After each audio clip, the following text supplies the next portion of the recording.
សួស្តីអ្នកនរខ្ញុំបាទវិទូថ្ងៃនេះដែរខ្ញុំចង់មកណែនាំពីរបៀបដាក់ 3D wallpaper នៅក្នុងទូរស័ព្ទ iPhone របស់លោកអ្នកកុំឲ្យខាតពេលយូរតោះមកមើលពីរបៀបប្រើប្រាស់ទាំងអស់គ្នាជាដំបូងលោកអ្នកចូលទៅក្នុង setting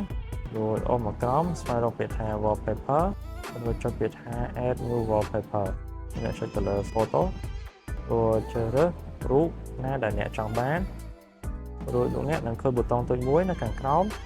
គឺ spatial mode rồiចុចទៅលើវាដើម្បីឲ្យវា generate 3D photo រួចចុចទៅលើពាក្យថា add set as wallpaper pair ជាការស្រេចឥ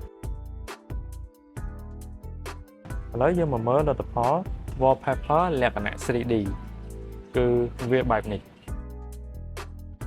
សូមអរគុណអ្នកទាំងអស់គ្នាដែលបានទស្សនាវីដេអូតាំងពីដើមរហូតមកដល់ចប់ហើយបើសិនជាមានចម្ងល់ណាមួយទាក់ទងនឹងផលិតផល Apple អាច comment នៅខាងក្រោមឬក៏ឆាតចូល page ផ្ទាល់ក៏បានដែរហើយសូមជួយចុច like share និង follow ដើម្បីទទួលបានវីដេអូថ្មីៗសូមអរគុណ